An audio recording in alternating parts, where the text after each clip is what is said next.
부활하신 주님의 축복과 능력이 함께하기를 소원합니다. 아멘.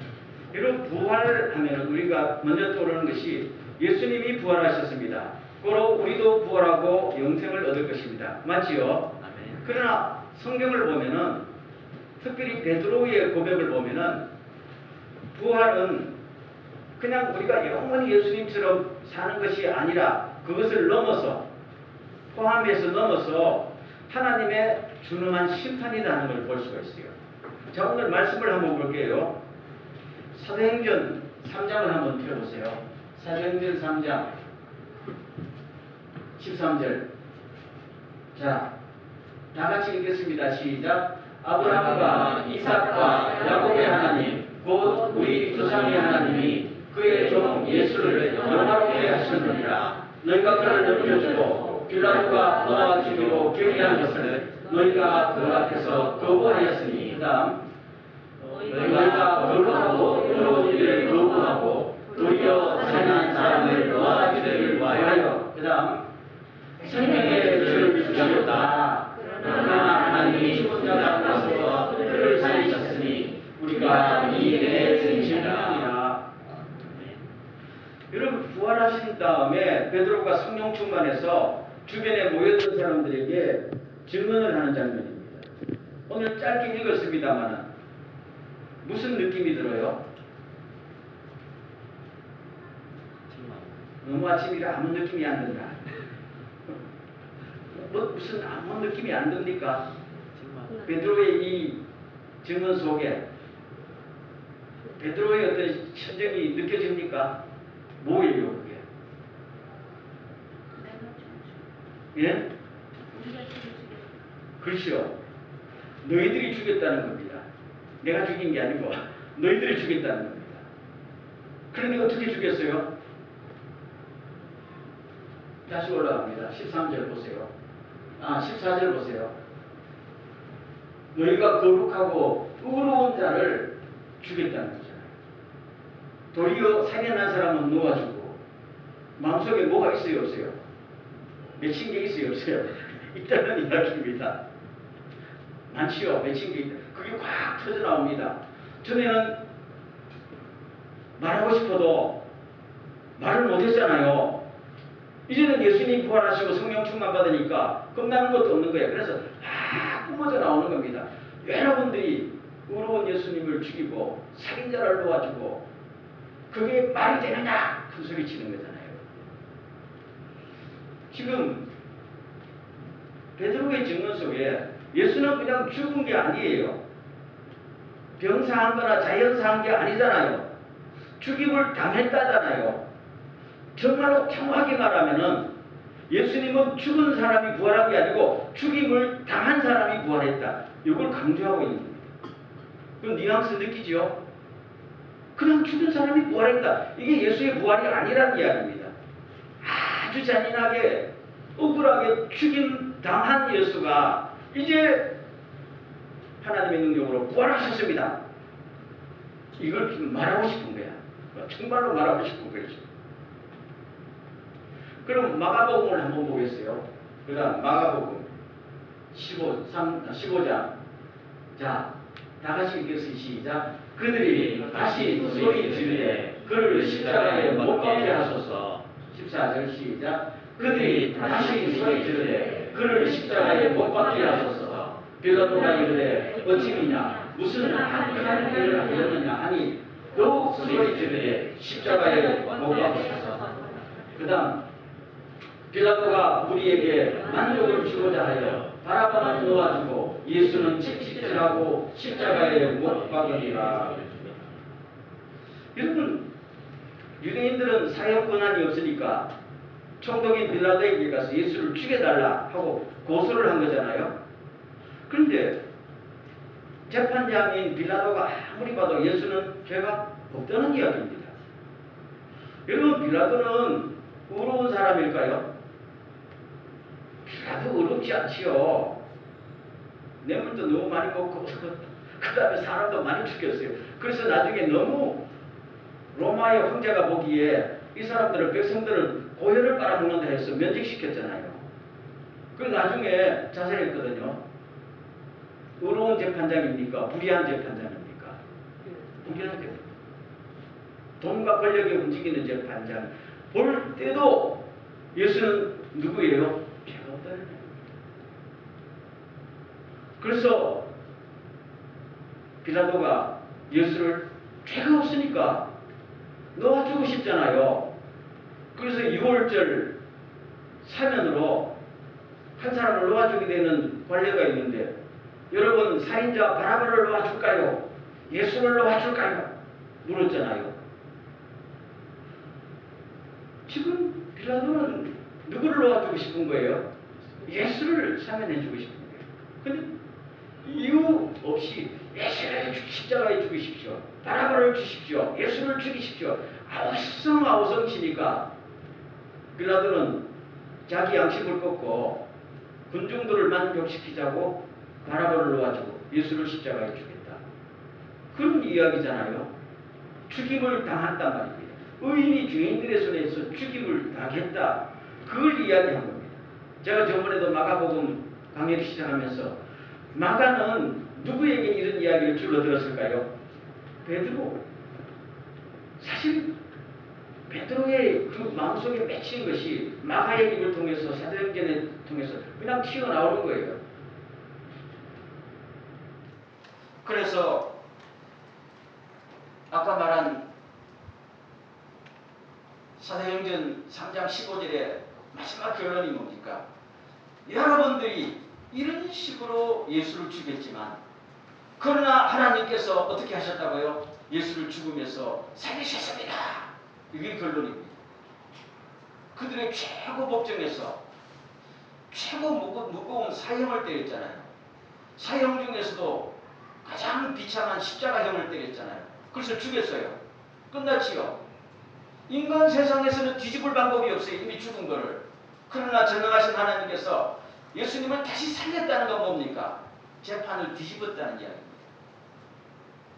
여러분들이 예수를 죄인으로 몰아죽였지만 하나님의 입장에서는 너희들이 살인자라는 겁니다. 예수가 의인이라는 겁니다. 그래서 예수님을 살리셨다는 것은 뭡니까? 모든 것을 다 뒤집는 사건이에요. 그리고 예수님은 오히려 모든 사람을 심판하는 심판주로 딱 삼으셨잖아요. 이것이 부활이다 라고 지금 소리 지르고 있는 겁니다. 맺힌 게 터져나오는 겁니다. 예수님이 부활하기 전에는 아무 말도 못했어요.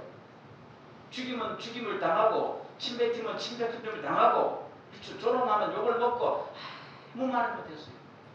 모든 사람이 다 예수님이 죄인이고 예수님의 제자들도 다 죄인이고 죽일 놈이다 하니까 아무 말 못했어요. 근데 이제는 최종 판결이 완전히 뒤집어졌잖아요.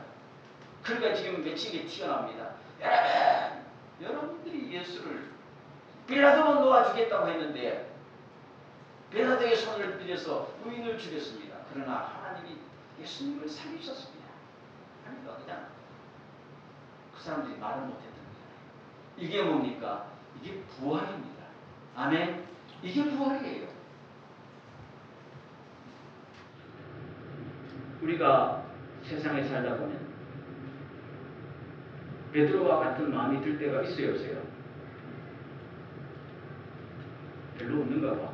저는 많습니다. 그렇죠? 요한계시록 6장 10절에 보면요, 순교당한 사람들이 하나님 앞에 탄원하는 장면이 나옵니다. 하나님, 언제까지나 우리가 이 세상에서 흘린 피를 그대로 두시겠습니까? 주님, 공정하신 하나님의 재판을 하셔서 우리 피를 갚아주시고 하나님의 정의를 드러내십시오 하고 하나님의 제단에서 밤낮 기도하는 순교자의 모습이 나옵니다. 그럴 때 하나님께서 조금만 기다려라. 내가 다 한다. 그 근거가 뭡니다? 예수님의 부활입니다. 예수님이 부활할 때 모든 것을 뒤집은 것처럼 내가 뒤집을 것이다. 너희들이 이 땅에서 나를 섬기다가 순교당할 때 그냥 순교당한 게 아니잖아요. 너 예수 믿으니까 그냥 죽어. 이렇게 하는 법이 없잖아요. 예수 믿는 것이 얼마나 나쁘고 민심을 갖다 흉악스럽게 만들지 다 사회적으로 매장시킨 다음에 죽는 거잖아요. 그렇죠? 이거를 뒤집는 겁니다. 이런 부활이라는 것이 그냥 우리가 예수님처럼 영원히 산다, 그 정도가 아니에요. 저는 그 정도로 만족하지 않습니다. 여러분 그 정도로 만족해요? 우리가 아무런 죄가 없는데 죽었어요. 죽임을 당했어요. 근데 내가 부활을 했어요. 근데 나를 죽인 저놈도 같이 부활했어요. 그냥 뻔뻔하게 살아있어요. 그러면은 하나님의 정의가 실현되는 겁니까? 아니지요. 부활이라는 것은 당연히 우리가 그냥 단지 사는 게 아니에요. 영원히 사는 게 아니에요. 부활은 뒤집는 사건입니다. 아멘.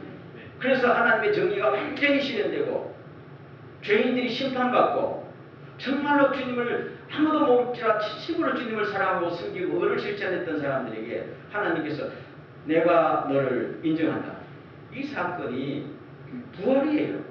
그래서 베드로가 성령 충만받고 이것이 팍 터져나온 것이 부활의 메시지라는 사건입니다. 오늘 우리가 그것을 꼭 알아야 될 줄로 믿습니다. 믿습니까? 하나님은 사랑이시니까 모든 사람을 사랑하시지 아닙니다. 하나님은 사랑인 동시에 하나님은 정의로운 분이니까 부활이라는 것은 그렇죠. 불의와 부정을 다 깨부수고 하나님의 정의를 세우는 것이, 그런 상태에서 영원히 살고 그런 상태에서 영광을 받아야 그게 진짜 부활 아니에요? 그 이야기를 하는 것이 베드로의 메시지였다. 그렇죠? 그래서 예수님께서 마태복음 5장에 보면은 산상복음 중에서 이런 말씀을 하잖아요. 나 때문에 사람들이 너희를 욕하고 핍박하고 거짓말로 온갖 악담을 할 때 너희는 행복하다. 우리는 이것을 받아들일 수가 없잖아요. 근데 부활을 생각하면은 이해가 되지요. 주님은 부활을 염두에 두고 늘 말씀하십니다. 그럼 우리가 이 땅에서 참아요, 안 참아요? 맨날 참지 말고 어려운 일을 하다가 억울하게 고난당할 때는 참아요, 안 참아요? 참지요. 왜요? 하나님의 대반전이 반드시 있을 것이다. 그것을 증명해주는 사건이 뭡니까? 예수님 부활이에요. 아멘. 그래서 우리가 이 땅에 살다가 억울해도 참고 할 말이 있어도 조금 막히는 이유가 하나님의 심판이 있기 때문에. 우리가 다 먼저 해버리면 하나님 심판할 것 없잖아요. 그래서 우리가 부활을 믿는다면 기다리는 겁니다. 그래서 베드로전서 2장에도 보면 이런 말씀이 나옵니다. 선한 일을 하다가 고난을 받고 참으면은 이것은 하나님 앞에서 칭찬을 받을 만한 일입니다. 아멘. 우리가 이것을 믿고 견디는 이유는 무엇 때문에? 부활이 있기 때문입니다. 바라기는 오늘 우리는 늘 부활을 생각하십시오. 무슨 일을 만나든지 나에게 마지막 주님의 뒤집음이 있다. 대반전이 일어난다. 그때 모든 문제가 해결되고 나는 회복될 것이다. 아멘. 이런 부활의 은총 속에서 살아가는 은혜가 있기를 간절히 축원합니다. 두 번째로 부활은 여기서 한 걸음 더 나가서 이야기합니다. 부활은 이 배경에 근본 문제를 터치합니다. 무슨 문제인가 하면 보세요. 유대인들이 예수님을 죽였지요. 빌라도가 예수가 죄가 없다는 걸 알았지요. 그렇다면 빌라도처럼 하나님을 전혀 알지 못하는 사람도 예수가 죄가 없다는 것을 알았다면 적어도 그들의 대제사장들과 바리새인들, 성경 뚫어지게 하는 사람들이 몰랐을까요? 알았어요. 예수가 죄가 없다는 걸 알았단 말입니다. 정말 몰랐을 것 같아요. 알았어요. 알지만은 죽이는 겁니다. 왜요? 마음에 안 드니까. 마음에 안 드니까. 살인자는 품어도 예수는 품지 못하겠다는 거잖아요. 왜요? 자기들이 의를 폭로한, 죄를 폭로하니까요. 여러분, 사람들이 제일 미워하는 사람이 누굴까요? 여러분, 누가 제일 믿고 겁나요? 내 과거를 아는 사람. 너가 지난번에 한 일을 내가 다 알고 있다. 가슴이 두근거리죠. 우리 중에 그런 사람 없기를 바랍니다. 저도 여러분 모릅니다. 제가 암만 기도해도 여러분 내 과거 모릅니다. 안심하세요. 안심했죠? 난 몰라요. 제가 옛날에는 하나님 앞에 주야, 제가 기도만 하면 성도들의 마음 상태를 알게 해주세요 했는데 하나님께서 허락지 않더라고. 그래서 가만히 보니까 그게 은혜다. 우리 모두에게 은혜다. 그래서 앞으로도 제가 기도할 때 주여 우리 모든 성도들의 마음을 다 알게 해주십시오. 이렇게 기도 안 합니다. 혹시 그렇게 기도하는 기도 원장이 있으면 가지 마세요. 가지 마세요. 왜 그런 데 가서 그렇게 상처받아요? 우리의 모든 죄는 주님께서 용서해 주셨는데요. 아멘. 자, 다시 본론으로 들어가서 죄가 없다는 걸 알지만 하나님의 정의를 외치고 회개를 외칠 때 견딜 수가 없잖아요. 왜요? 회개하지 않으니까 견딜 수 없지요. 회개하면 간단한데 회개하지 않으니까 예수가 더 믿고 자기는 괴로우면서도 그런 리가 뭡니까? 왜 이렇게 일이 나요? 죄인이라는 이야기입니다. 죄가 그 사람들을 주장하고 있다는 겁니다. 하나님을 믿지만 실제의 삶 속에서는 죄가 그들을 주장하고 있다는 얘기입니다. 그럼 죄를 거머쥐고 우리를 조종하는 그 존재가 누굽니까? 사탄이죠. 사탄이죠. 그래서 예수님의 십자가는 이 문제의 뿌리를 완전히 뒤집는 것이 예수님의 십자가예요. 그래서 제가 골로새서 2장을 읽어드리겠습니다. 하나님께서는 우리에게 불리한 조문들이 들어있는 빈 문서를 지워버리고 죄의 빈 문서를 아예 없앴단 말이에요. 소각시켜버리고 그것을 십자가에 못 박으셔서 우리 가운데서 완전히 제거해버리셨습니다. 그리고 모든 통치자들과 권력자들의 무장을 해제시키고 우리의 죄를 이용해서 우리를 갖다가 계속 노예로 삼고 있는 하늘의 악한 통치자, 권세자들을 완전히 무장 해제했다는 거예요. 무장 해제한 방법이 뭐예요? 사탄이 갖고 있는 무기가 뭘까요? 사탄은 뭘 가지고 우리를 그렇게 지배하고 노예로 만들까요? 우리의 죄란 말입니다.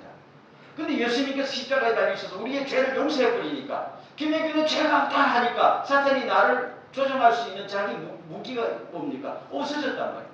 그래서 예수님이 죄를 용서하시고 사탄의 무장을 해제하시니까 우리는 자유롭게 된 거잖아요. 뿌리를 해결한 겁니다. 그게 하나님의 사랑이에요.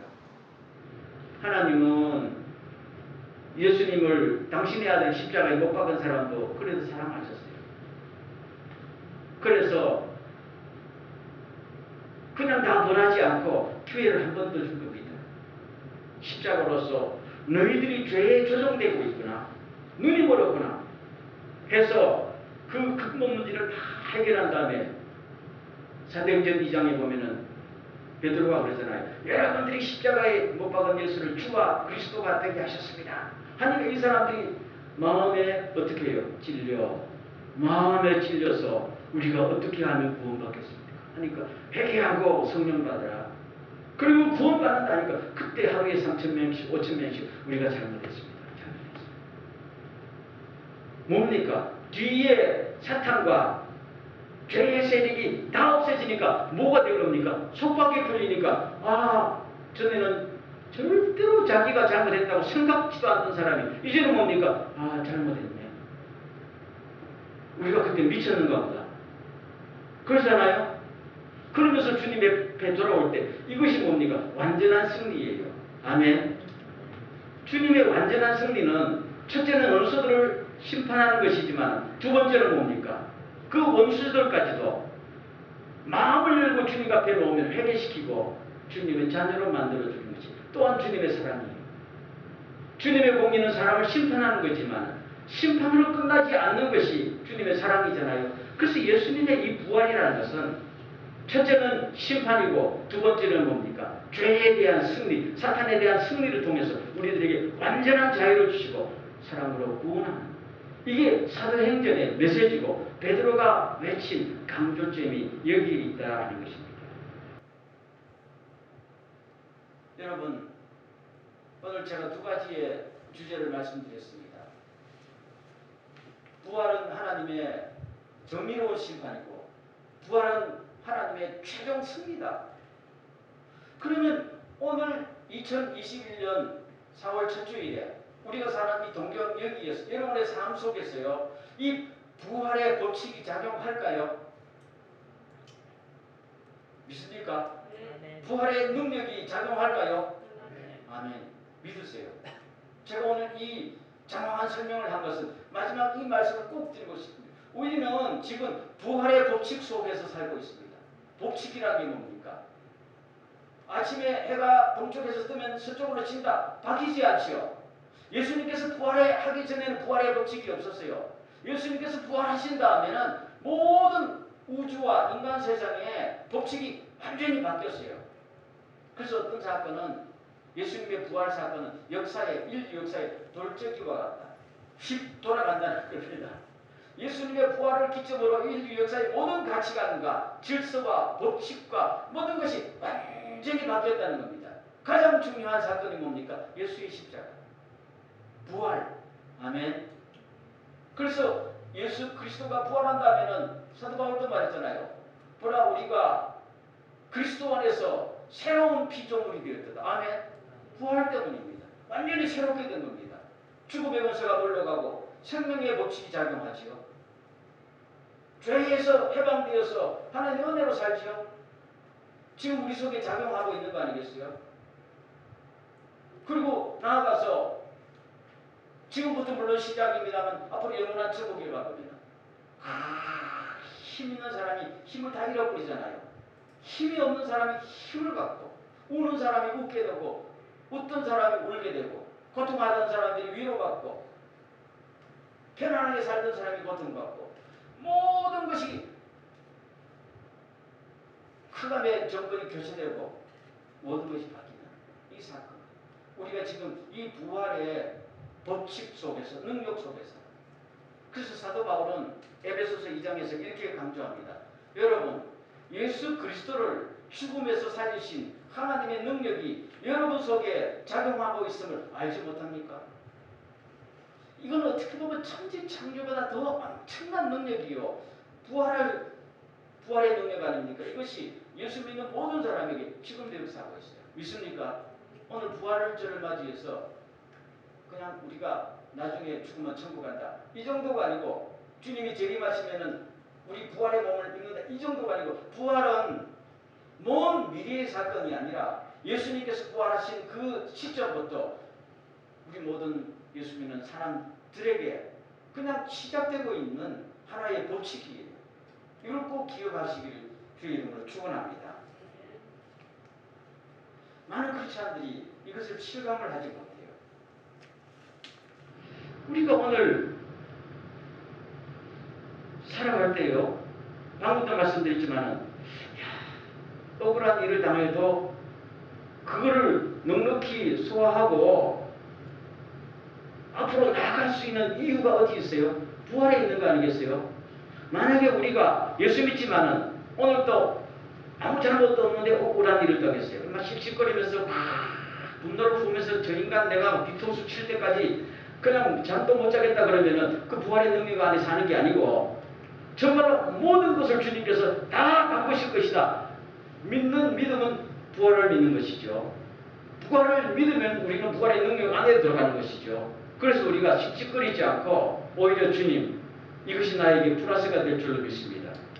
내가 원수 갚는 것보다 하나님이 정의를 실현할 때 뒤탈이 없이 깨끗하게, 오히려 그들이 나한테 와서 무릎을 꿇고 시편에 있는 말씀처럼 원수들 앞에서 잔치상을 베풀어 주시고 내 머리에 기름을 바르니 내 잔이 넘치나이다. 아멘. 이렇게 주님이 해주실 거 아니겠습니까? 우리 능력으로 돼요, 안 돼요? 안 돼요. 우리는 가만 해도 그 사람 뒤통수 한 대 쳤다가 더 두들겨 맞아요. 주님은 깨끗하게. 어떤 사람에게 이런 하나님의 축복이 있어요? 부활의 사실을 믿고 부활의 능력을 믿고 소망하는 사람. 그럼 이 사람에게는 먼 미래의 부활이 작용하는 거 아니가? 오늘 이 자리에부터 부활의 법칙과 부활의 능력이 작용하는 줄로 믿습니까? 그래서 사도 바울이 그 엄청난 능력이 여러분들에게 작용하는 것을 모르지 않기를 바랍니다. 아멘. 보시지요. 보시죠. 그러면 오늘 보세요. 이런 부활의 법칙, 부활의 능력을 생각하면은 이 세상에서 극복하지 못할 사건이 있을까요? 없을까요? 오히려 개척자가 돼요. 부활은 아무도 한 번도 해보지 못한 것을 예수님께서 하신 거잖아요. 우리가 부활의 능력을 믿는다면 우리도요, 남들이 아무리 아니라고 하고 절대로 있을 수 없다고 해도 믿음으로 나가면 되는 거 아니에요? 이게 부활 때문입니다. 믿는 자에게는 능치 못함이 없다는 것도 부활 때문입니다. 모든 역사의 키는 뭐예요? 예수 그리스도의 부활. 그래서 오늘 설교를 정리하면은 주님의 부활은 하나님의 정의로운 심판이고 주님의 부활은 하나님의 최종 승리이기 때문에 예수 그리스도 안에 있는 사람은 이 심판과 주님의 승리가 작용한다. 아멘. 작용한다.